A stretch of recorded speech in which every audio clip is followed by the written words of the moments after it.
begin by a recap of what we did yesterday. And yesterday we introduced biology, and we said that biology is a branch of science that deals with the study of living things. So we also went ahead and talked about the main branches of biology.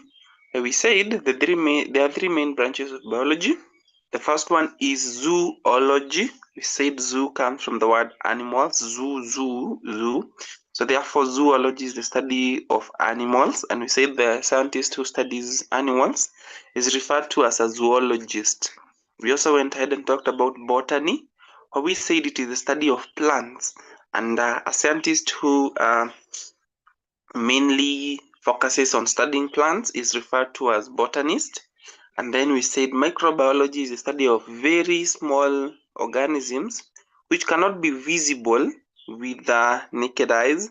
So therefore you need like a microscope to observe that particular microorganism. So therefore we refer to it as microbiology, since it's the study of microorganisms. We also went ahead and talked about the other branches, and we said that there are some branches which are actually highly examinable, and we listed them, such as genetics, ecology, anatomy, and then cytology. We talked about ornithology, taxonomy, and embryology. So we also went ahead and talked about the importance of studying biology. We said that mostly in an exam they ask for 2 or 3, and we say that in this area you master the ones which you can easily remember. That is, it helps us to understand the developmental stages in the human body. It enables us to pursue careers, and it helps learners to acquire scientific skills, and also it helps in solving environmental problems and helps to promote international cooperation in areas like medicine and environment conservation to solve emergencies. So we also went ahead and talked about characteristics of living things, and we said it is only a living thing that can carry all these 8 characteristics. So if an organism does not carry out either of these characteristics, it's not a living thing. So for it to qualify to be a living thing, it must carry out nutrition, which is the process by which organisms acquire nutrients and utilize them in the body. Then it must carry out respiration to break down the nutrients to release energy. It also must carry out gaseous exchange. For plants, they will take in carbon dioxide for photosynthesis and produce oxygen. For animals, we are going to have animals taking in oxygen and giving out carbon dioxide. So there's a difference between plants and animals in plants taking carbon dioxide while animals take in oxygen. However, there are only 2 gases used in gaseous exchange, that is carbon dioxide and oxygen. The only difference is that plants take in carbon dioxide while animals take in oxygen and give out carbon dioxide, and the vice versa for plants. We also said that each and every living thing must separate and eliminate waste materials, because when these waste materials accumulate in the body, they are going to be toxic and can easily kill the organism. So therefore, waste materials must be eliminated. That process is referred to as excretion. The only difference between plants and animals in terms of excretion is plants do not have a lot of waste materials to excrete compared to animals. This is because for animals, we feed on already made food. We feed on plants, we feed on animals and animals products. And since we are feeding, we do not know how much we need for our body. So we take in as much as we can, and then the body will actually take in what it requires. The rest will be removed as waste material. But for our plants, since they make their own food, they can be able to actually make only what they need. So the amount of waste material that they accumulate is very little. Therefore, they excrete slowly, and they do not need to have complex excretory organs such as lungs and and the skin for waste removal.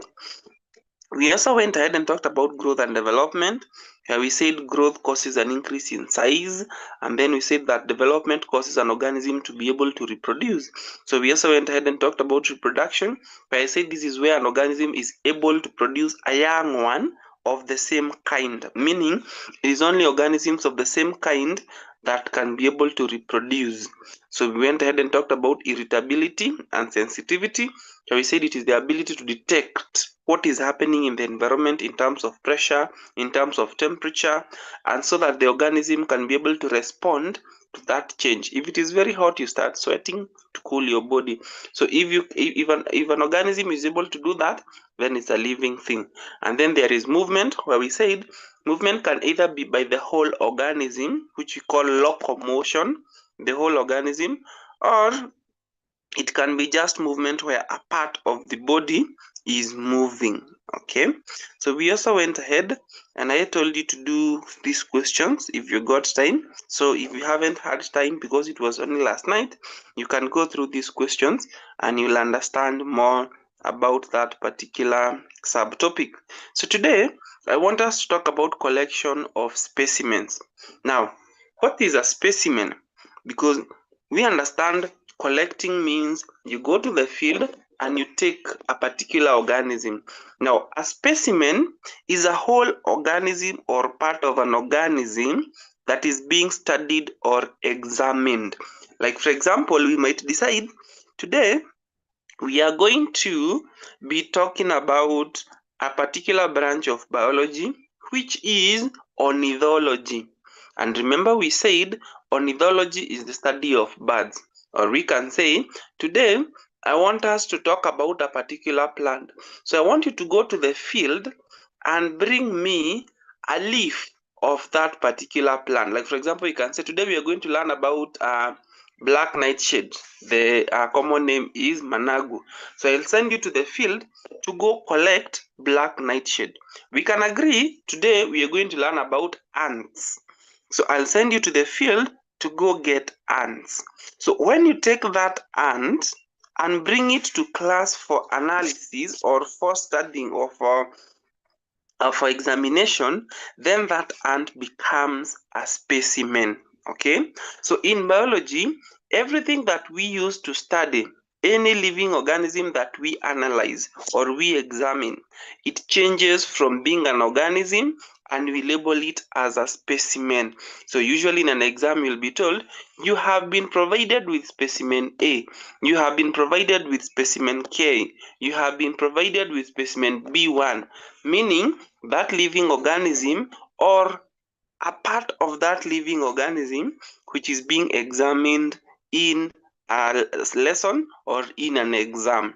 So therefore, that's what we refer to as a specimen.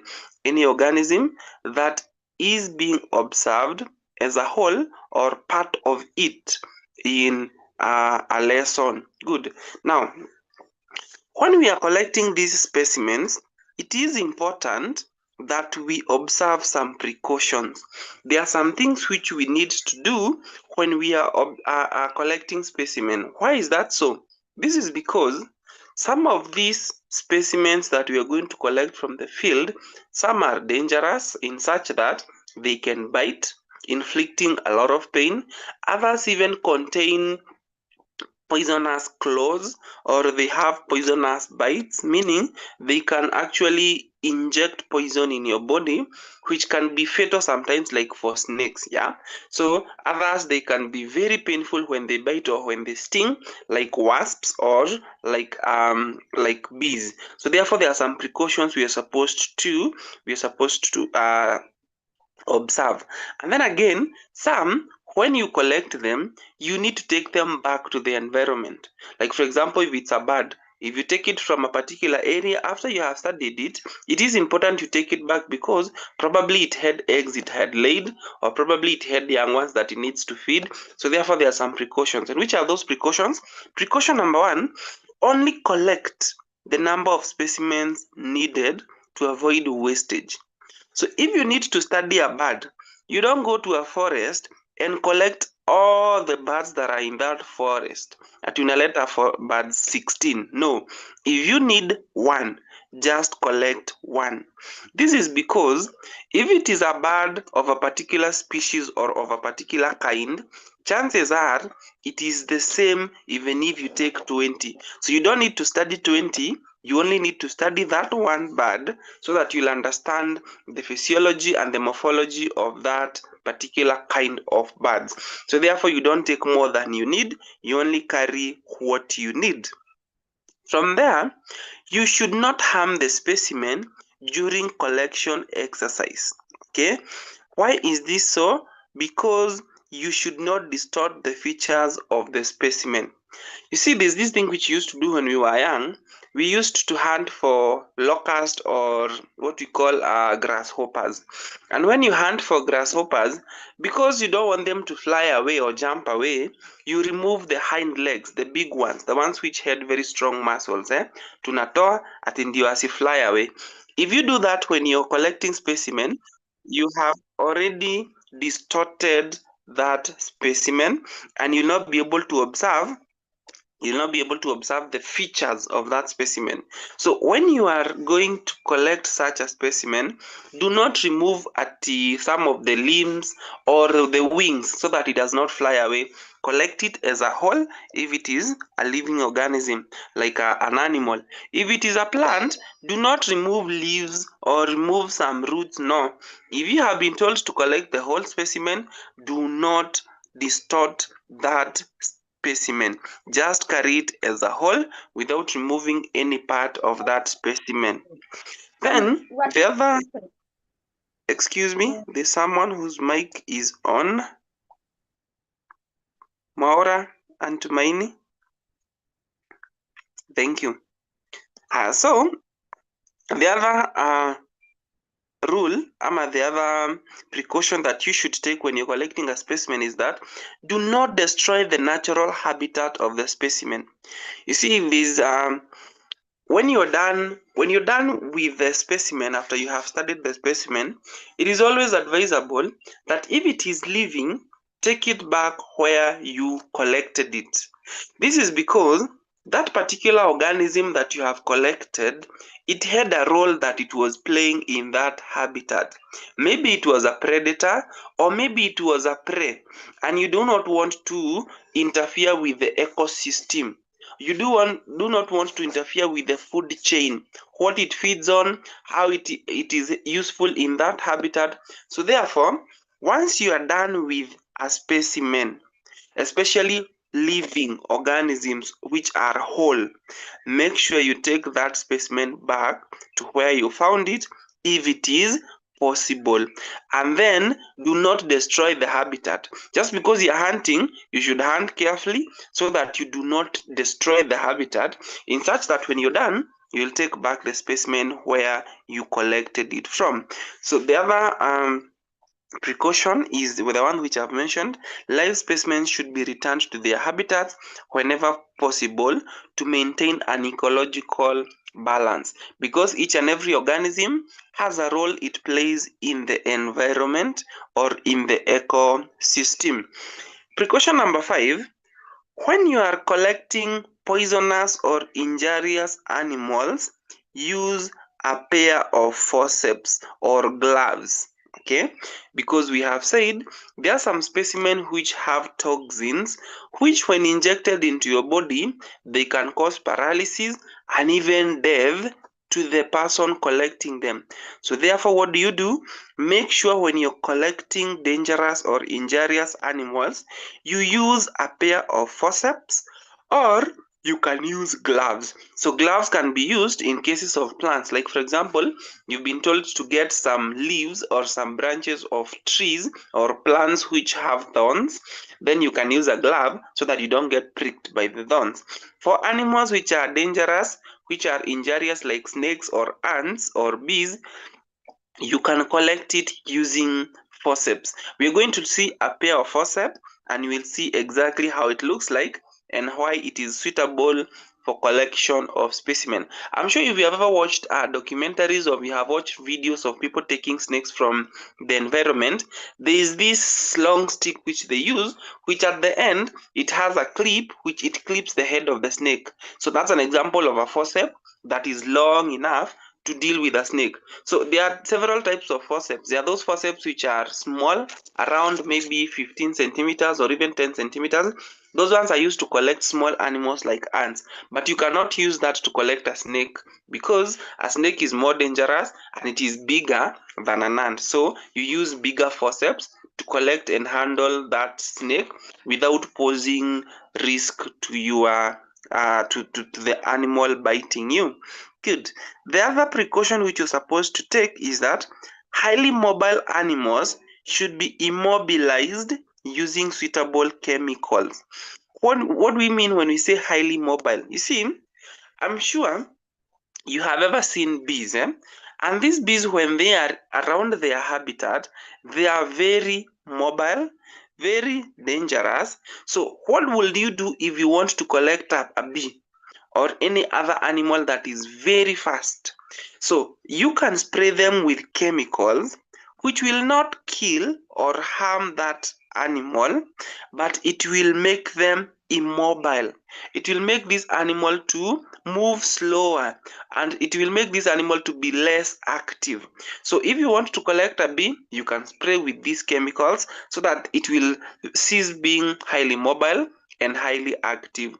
Examples of these chemicals need chloroform, and then we have dilither. We can use that to make them less active, and we can be able to observe them easily. So those are just but the precautions which we are supposed to observe when you're collecting an organism for studying in class, which we have referred to as a specimen. So I want to believe you have understood those precautions so that we can move on to look at several apparatus used for the collection of specimens. Okay, now when you look at these diagrams which are displayed here, you will see some of the apparatus used for collection of specimen. Because if I send you out there to get a specimen, you will not use the same apparatus to get all the specimens.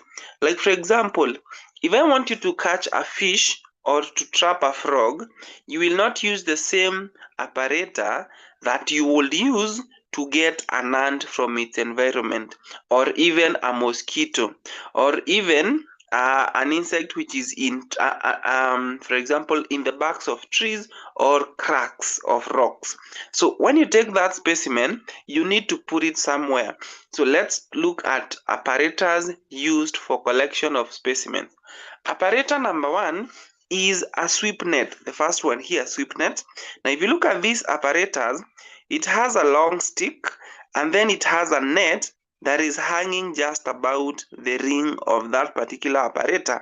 Now, how do we use a sweep net?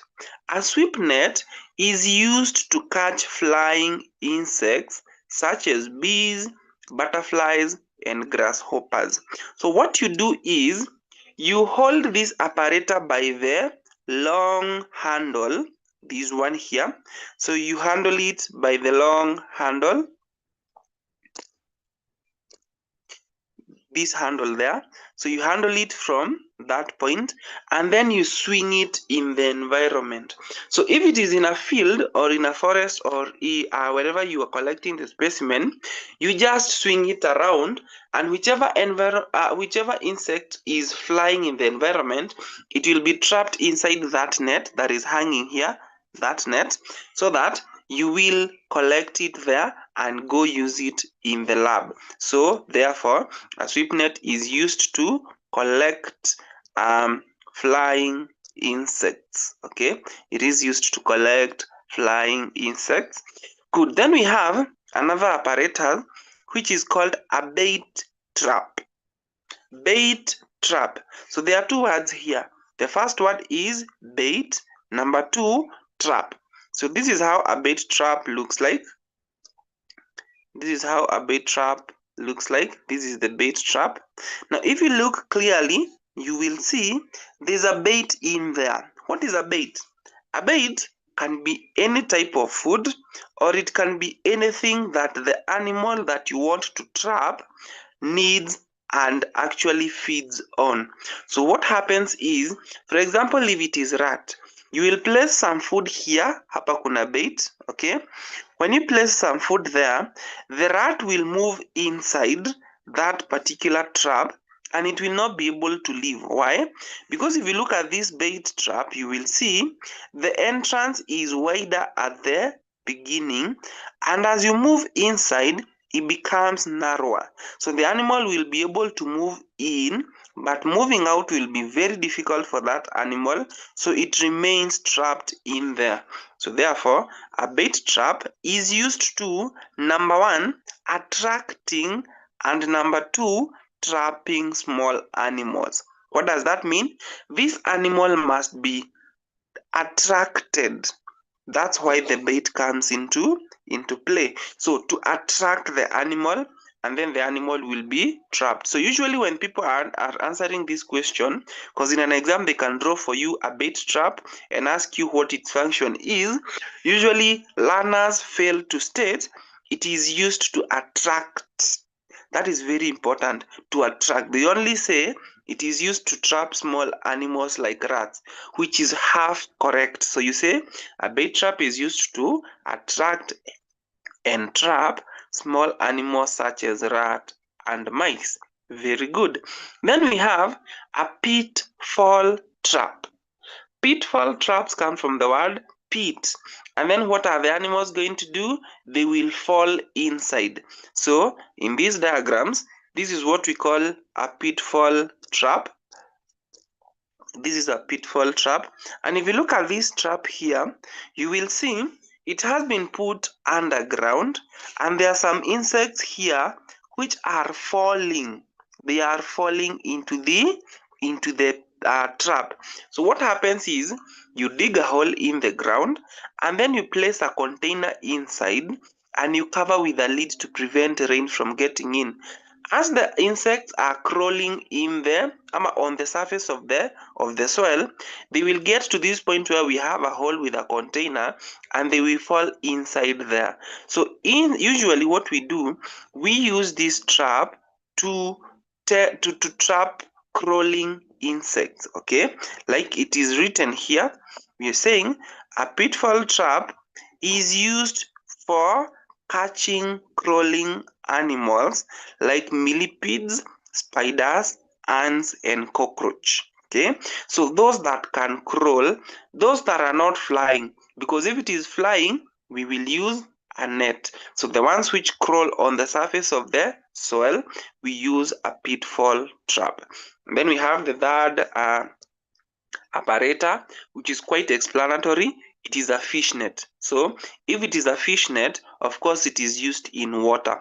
So if you want to trap small animals like fish and frogs and crabs which live in water, you use a fish net. So just like you're fishing, you just move your fish net in the water, and you cover a particular distance, a short distance or a longer distance, depending on how and what you want to trap, and then you'll be able to trap those water animals. So we say a fish net is used for trapping small fish and other water animals such as crabs and shrimps. Very good. So we move on to the other apparatus. The other apparatus is referred to as a putter. A putter. A putter is used for sucking small animals from rocks, surfaces, and barks of trees. Like for example, unaweza kuwa maybe you want to study ants, or you want to study any insect that hides in cracks of rocks, okay, or trees. Unaenda kwa mti, and in the barks of trees there are some insects which have made holes, or they live in the cracks of barks of trees. So if you want to get that particular specimen, you use this apparatus which we use a putter, which we call a putter. Now a putter is used to suck, okay, so it sucks from the cracks. Since you cannot be able to collect the specimen from the cracks or rock surfaces, you use a putter to suck them inside. So when you suck them, they get inside, and you can be able to take them to the lab, and you will actually learn a lot from those particular specimens. So we move on. onto the other apparator. If you look at the apparator number 6 here from what I'm illustrating, that is what we call a pair of forceps, okay? And remember, I've said when we're talking about precautions, there are some animals which are dangerous, animals which are injurious, which require to be collected with a lot of care since they can hurt you. So if it is small like an ant or a bee, you can pick it with a pair of forceps. If it is bigger like a snake, we have other longer and bigger pair of forceps which we can use to collect those big animals. So a pair of forceps is used to collect harmful organisms or specimens which can sting or which can bite. So a pair of forceps is used for picking up stinging animals and even plants. Like for example, you want to collect stinging nettle. Okay, so if you want to collect stinging nettle, you don't collect it with your hands, bare hands, because it will sting you and it will be very painful. Okay, so you use a pair of forceps, and in other cases you can use gloves. Okay, good. And then second last apparatus is a specimen bottle. So if you look at these illustrations, we have a specimen bottle.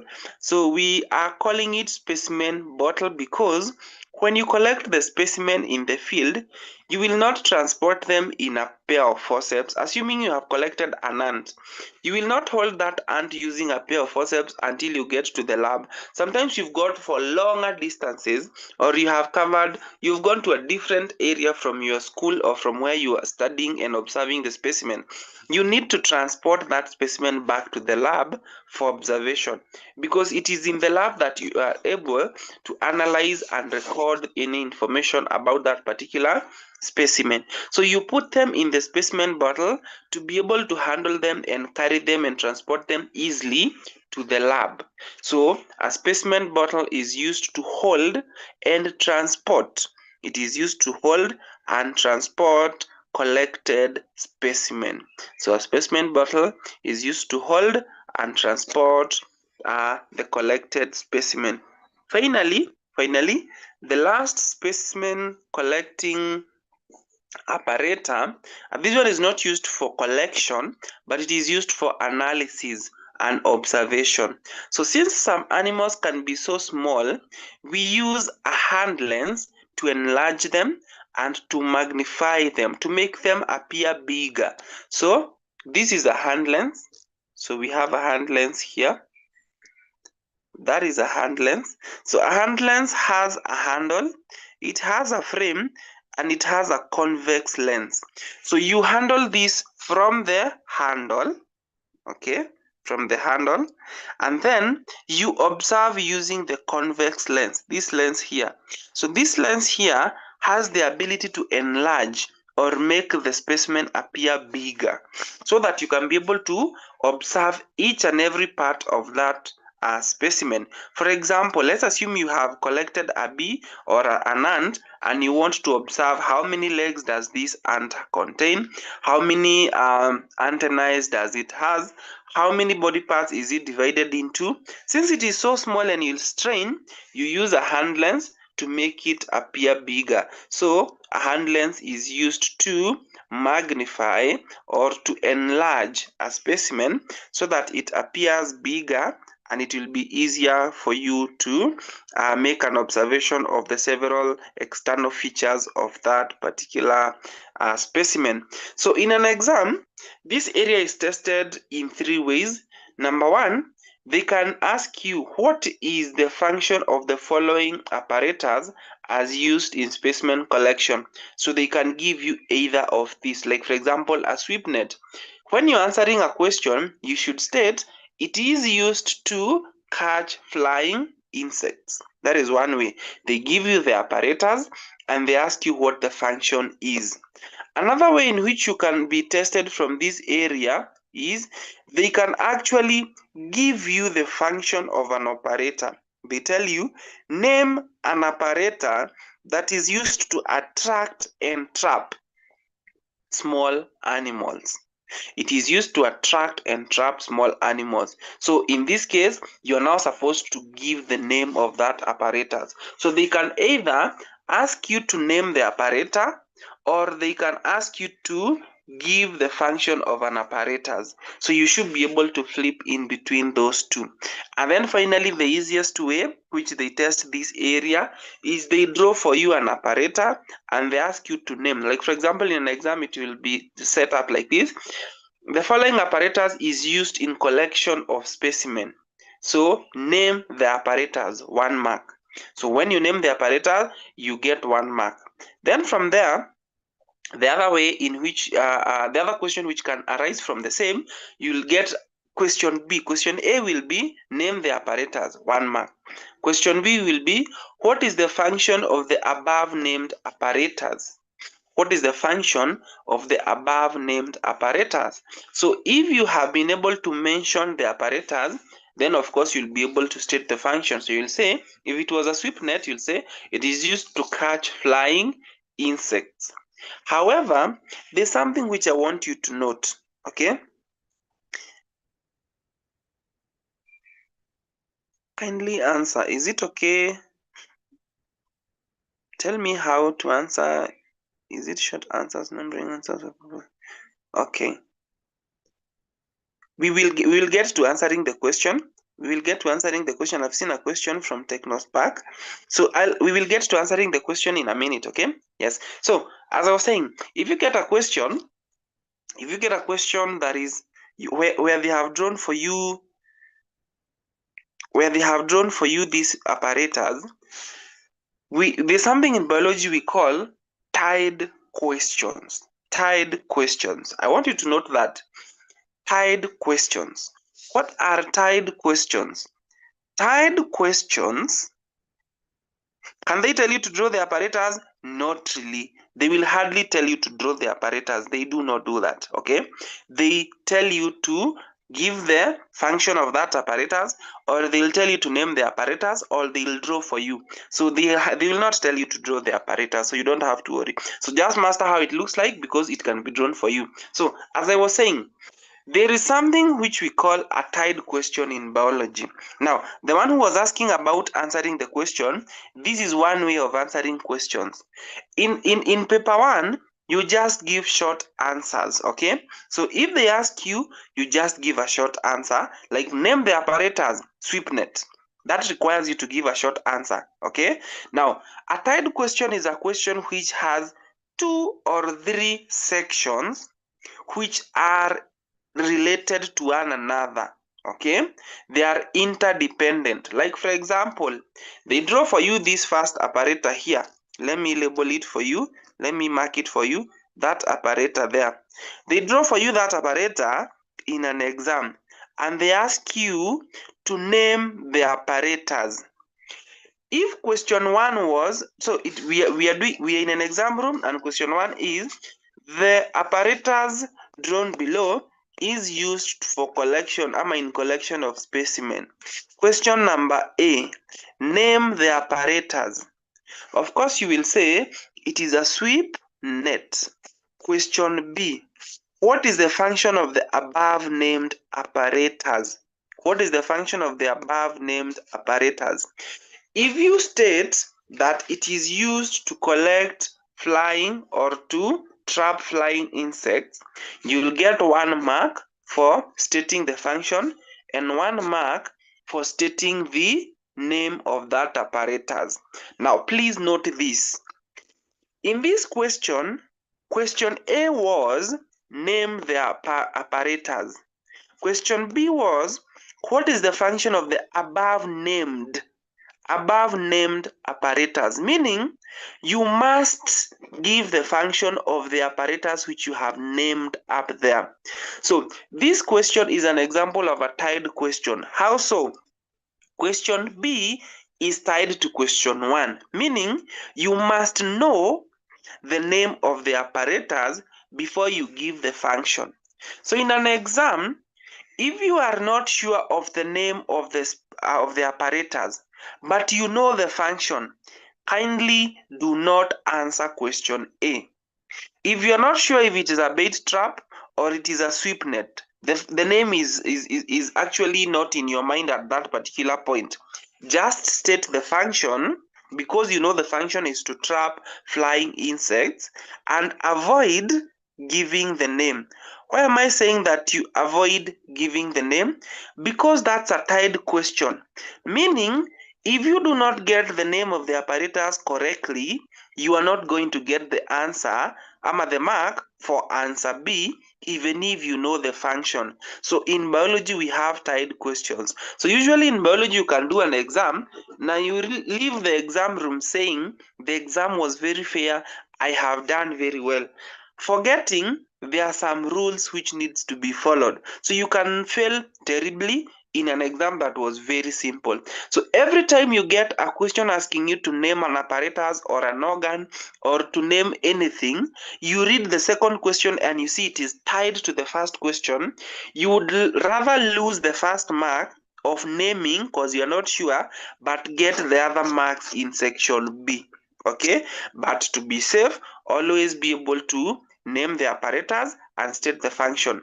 So for example, kama ni hii specimen 1 here, hii sweepnet, ukisema it is a fishnet, and then hapo chini section B you say, question B you say, it is used to trap flying insects. So you realize the name of the apparatus, you have given the wrong name, but you've given the correct function of that apparatus. So those 2 marks, you get none. Why? Because you failed to give the correct name of that specimen. So of that particular apparatus. So in an exam, always be keen when you're answering questions to avoid losing marks. So always be on the lookout for tied questions in biology exams. Good. So that is it on the apparatus used for collection of specimen, how they look like, and what it is that they do. So with that, I want to move on to the next area which you're supposed to cover today. So I hope you have understood something and almost everything in that particular subtopic. And I believe that with a revision, you will be able to actually do something in that area in case it is tested in an exam. Now, I want you to look at now, after you collect the specimens, you can either collect specimens in terms of animals or plants. Because remember we said biology is a branch of science that deals with the study of living things. Living things can either be animals or they can be plants. So what is the difference between plants and animals? So this is a highly examinable area because they test the exact question here. They have written differences between plants and animals. So in an exam, you'll get a question asking you, list 3, list 4, list 5, list 2 differences between plants and animals. And we are going to go through these differences right now. The first difference is most plants are green in color, which means they have chlorophyll, hence they make their own food. So most plants are green in color, which means they have chlorophyll, hence they make their own food.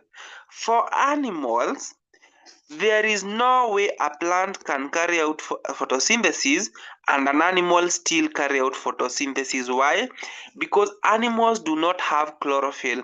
It is only plants that can carry out photosynthesis. So therefore, one difference is plants can make their own food using chlorophyll or the green coloring matter, while animals do not have the chlorophyll.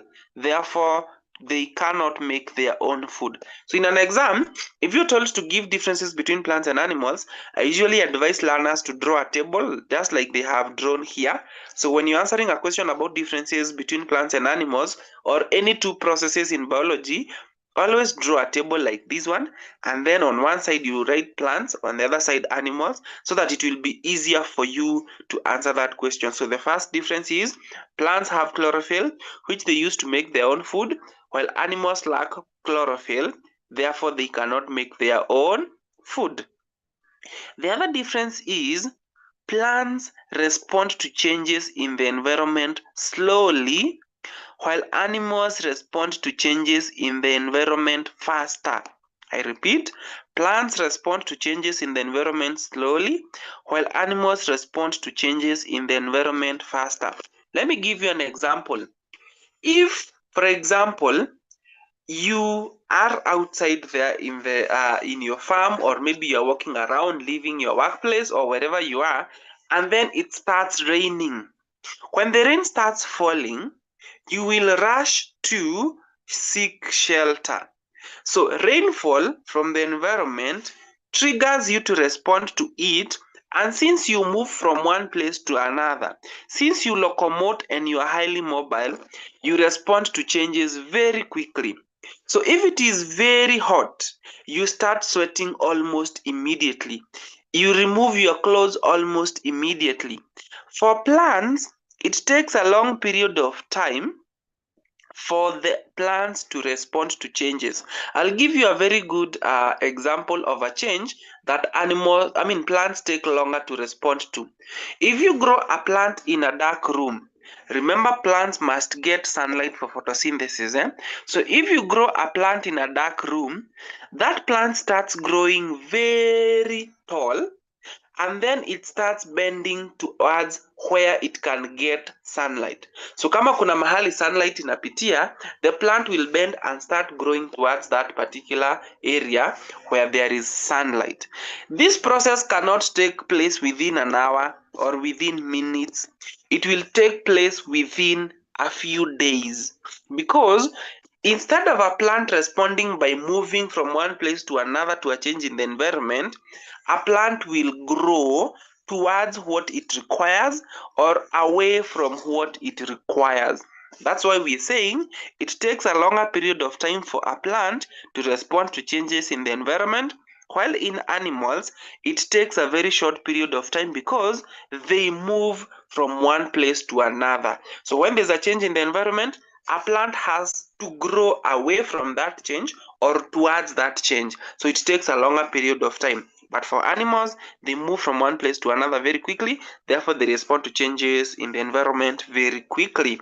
So the other difference is that plants do not locomote. They do not move from one place to another, but animals locomote. Locomotion means they move from one place to another. Another difference is growth occurs at specific regions in plants, while in animals, growth occurs all over the body.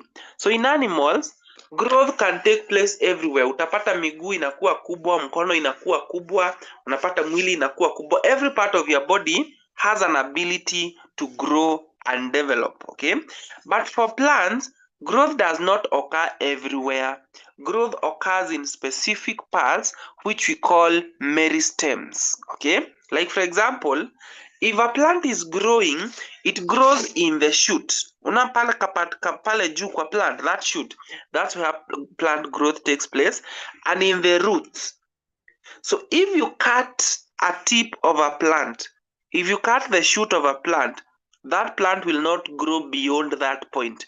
That is why when we are making fences, we allow the plants to grow at a particular height, and then we trim off the shoots so that that plant stops growing at that point and it starts producing very many branches which will be used to make a fence. So if you happen to cut the tip of a plant, you stop that plant from growing. Why?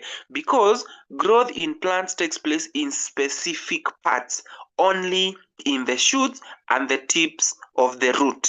Okay, so therefore you will be able to stop growth of a plant by cutting off some parts. So therefore the difference here is growth occurs in specific regions in plants, while in animals growth occurs everywhere in the body.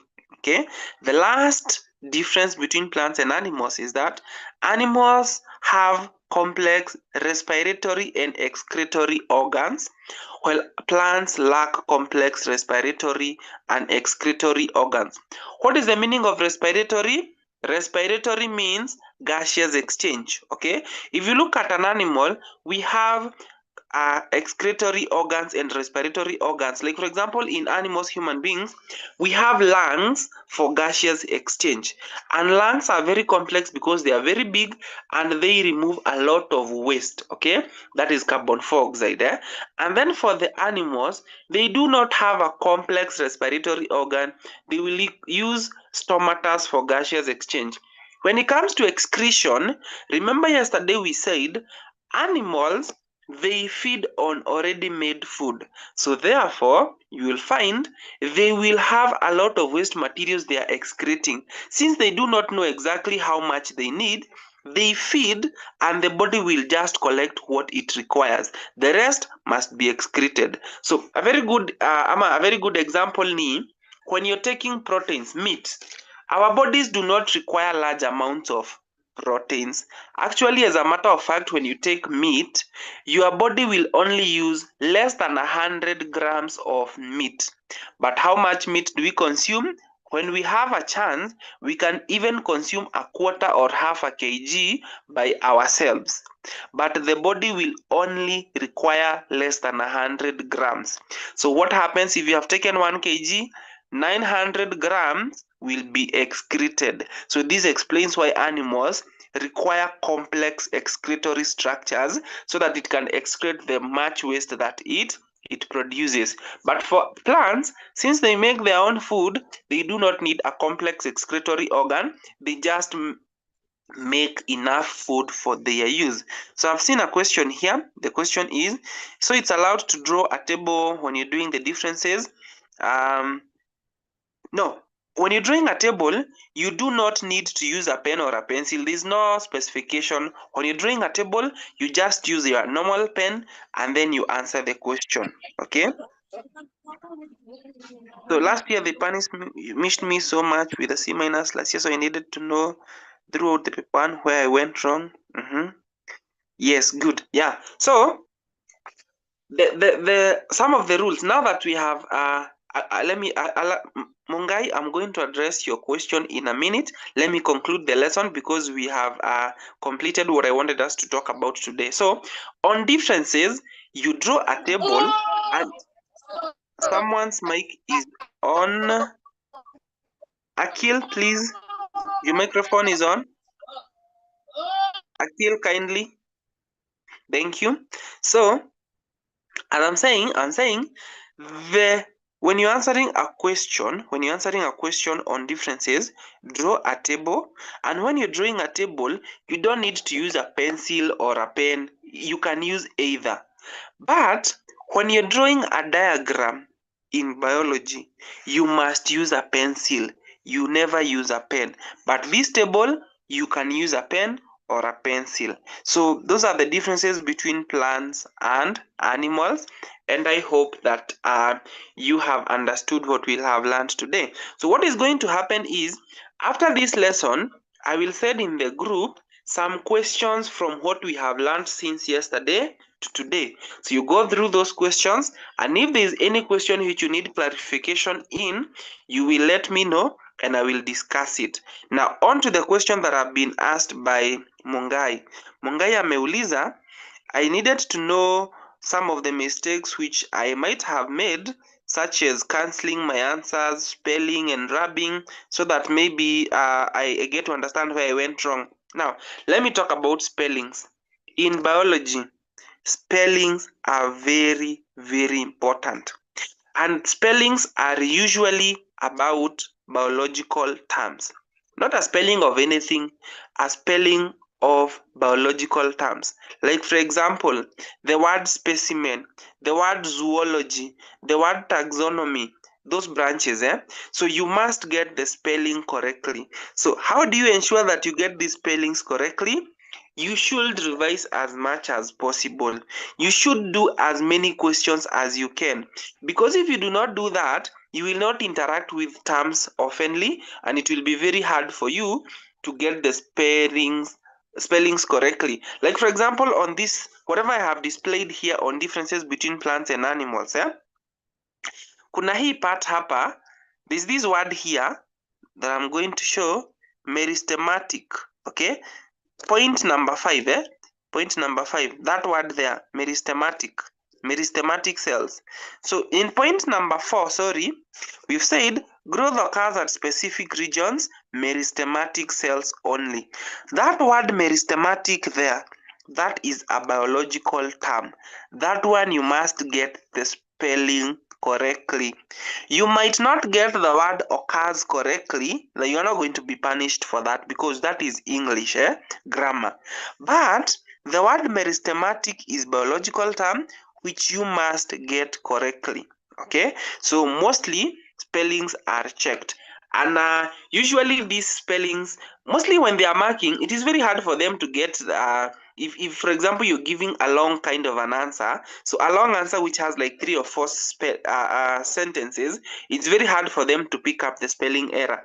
But when you're giving 2-word answers, 3-word answers, or 4-word answers, short answers, it is very important you check the spellings. But don't worry, we'll also be going through some questions and I'll be highlighting the areas where you need. So spellings are important. Okay, also when you are rubbing, avoid cancelling. Okay, avoid over cancelling your work, because when you over cancel your work, it makes it very dirty and invisible, so the one marking the work can actually fail to pick some important concepts from your answer. But usually marking is very fair. They try as much as possible to give you a chance to pass, so long as you have the content right.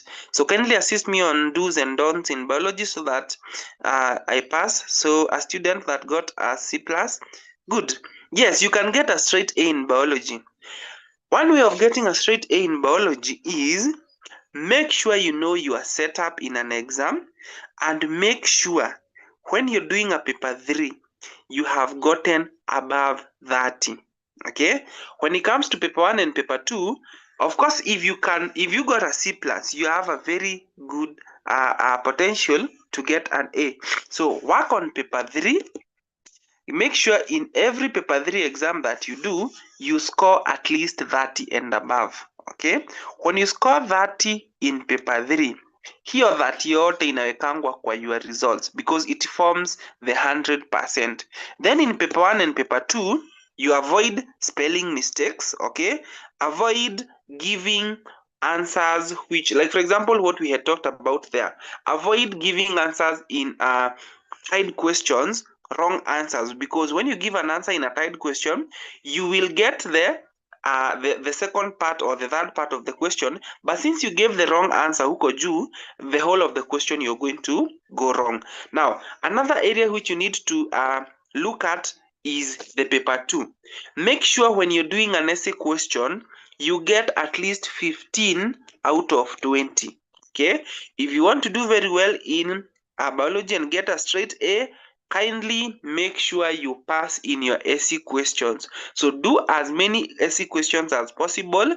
Get guided, because there's a way of answering an essay question. By the way, you don't just answer an essay question, but we'll be talking about essay questions and how they should be answered later on. So there's a way you're supposed to answer the essay question so that you can score a maximum of 15, a minimum of 15 out of 20. If possible, score even 20 out of 20 because it is possible, so that you can get maximum marks from that area. Section question 6 in paper 2, the graph question.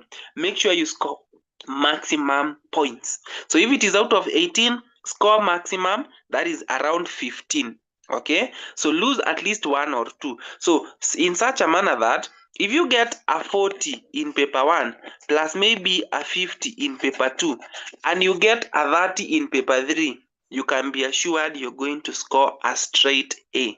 Because if you have a 30, you only need around 40 marks to get to 70, which is a straight A in KCSE. So that's one of the ways. And then again, we need to look at the concepts. We learn how to put down answers. But before we look at how to put down answers, we have to amass a lot of information and knowledge in biology, so that we'll get to a point where we are going to put down the answers. Because understanding the concept is one thing, putting it down in paper when you're doing an exam is another. But first of all, we amass the information and the content, and then we are going to learn how to answer questions, which will be the easiest part of this course. Good.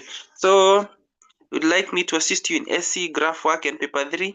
It's okay. We can arrange for that. We can actually plan to be doing an SC question every week. 2 essay questions every week. So this is what I'll be doing. I will be giving you an essay question if you want, so you can actually we can have an arrangement if you feel like you need to start doing them as early as now, which I advise. So you can be inboxing me. I give you an essay question. You write the essay question and then you take a photo of that essay question and send it to me. I will mark that essay for you, and then I'll tell you where you need to improve in. And then after you have turned in your essay question, I give you another one. So you will be doing an essay question, at least 2 essay questions every week. 2 essay questions every week. For graph work, I'll be giving you some graph questions, which you'll be copying in your book. I'll give you many questions. You copy in your book, and then you will answer and send me a photo of that question which you have done. I'll mark for you and tell you areas where you've gone wrong, and then we can get some opportunities.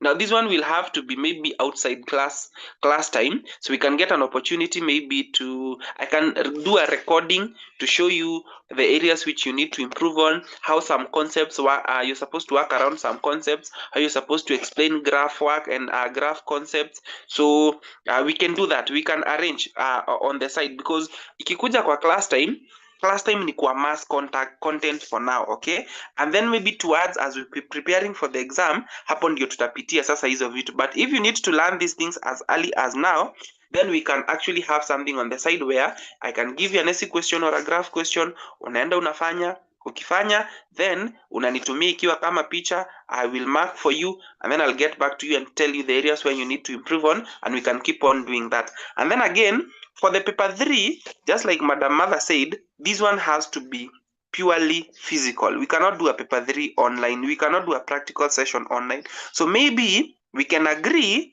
we will be doing practical questions, ama we'll be doing a practical whichever time you'll tell me. Kama mtaniambia mnataka kufanya after every 2 months or after every 1 month, or maybe over the holidays, whichever time you can agree as a class, such that we can have like a specific time to do that practical. Tunaweza patana, tunakuwa na like 2 days, we do those practicals, we do like 6 questions za practicals, and then tunapatana time ingine, so that when you're doing your KCSE, I usually tell learners, practical question, for you to pass in paper 3, you must have each and every practical question which has been tested in an exam ikuwe umeifanya mara 2 ama 3, because you'll be confirming. Kama ni food test, utakuwa umefanya hiyo food test mara 2 ama 3. Kama ni something to do with an enzyme, you must have done that practical question twice or maybe 3 times. So it is important that you do as many practicals as possible, so that you will have an easy time in an exam, rather than unaingia exam room unapata ati umefanya hiyo practical the very first time in an exam room. There's no way you are going to perform in that. But if you have done that before, it becomes very easy, because utakuwa unakumbuka saa yenye nilifanya hii, nilifanya hivi na hivi ndivyo nilifanya. So you'll just be confirming what you did, and becomes very easy for you. So yes, we can arrange on a practical, and we do as many as we can in a given time. It's okay. We can arrange on that, and then we decide whether you're going to be doing it monthly, after every 2 months. The good thing is, when we meet, we'll not just do 1 question. We can do around 6 questions, so that we will cover a lot in that particular day, so that we can give time for another setup and another set. So we will plan. We can plan and see how we can go about it. So my contacts are, let me type for you here. So that is the main one that I use, 0725 32 3562. So I'm Mr. Nelson. So I think that when you use that one, you can reach out to me easily. So with those very many remarks, I want to wish you a very good day and a successful day ahead. And we will meet tomorrow from 8 to 10. So when we meet tomorrow, we look at something else. But I want to believe now that you are quite conversant with what is needed of you in biology. So henceforth, we'll start diving into areas which I feel are highly examinable, areas which I feel like you need a lot of information in. So we are not going to, because within the short period of time that we have, we are not going to be able to cover everything within the 2 years, but I will look into areas which I feel they are highly examinable, and we will try as much as possible to get as much information as possible. So after this lesson, I will send you some topical questions on what we have covered. So kindly go through those questions. If you get an issue, you can feel free to reach out to me and I'll assist you in the best way possible. So have yourselves a beautiful day. Take care of yourselves, and may we will meet during the next lesson. So while answering, should we number or put a dash? Now, it depends. There's a question which has come in here. Maura is asking, while answering, should we number or put a dash? It depends on the question you are answering. If it is an essay question, it is strictly advised to not number your work. When you are answering an essay question, always use prose or paragraphs. Okay, so if you're discussing some content, some concept in an essay question, never number your work. Discuss a point in one paragraph, skip one line, discuss the other point in another paragraph, discuss the other point in the third paragraph, without necessarily having to number your work. So you do not number that this is point 1, this is point 2, this is point 3. No. You just discuss in paragraphs, okay? You can decide to have each and every point in its own paragraph, or you can have 3 points or 4 points in a paragraph, then you skip a line, then you have the other 4 points in another paragraph, you skip a line like that. But do not, you should never number your work when you're answering a question in an essay, in paper 2. Sawa sawa. When you're giving the answers in maybe paper 1 or paper 2, that one, so long as it is not a question where you've been told to discuss, you can just maybe number. You can number or you can do a dash when you're answering question in paper 1 and in paper 2, the questions which do not require you to do an essay. But when you're discussing an essay question, that is the only area where you should never number your work or dash your work. Okay, so do not put a dash, do not number your work, do not label your work in any way. So when you're answering an essay question, for example, I hope you have time, kindly. For example, there's a question you can be, like, for example, you can be told to discuss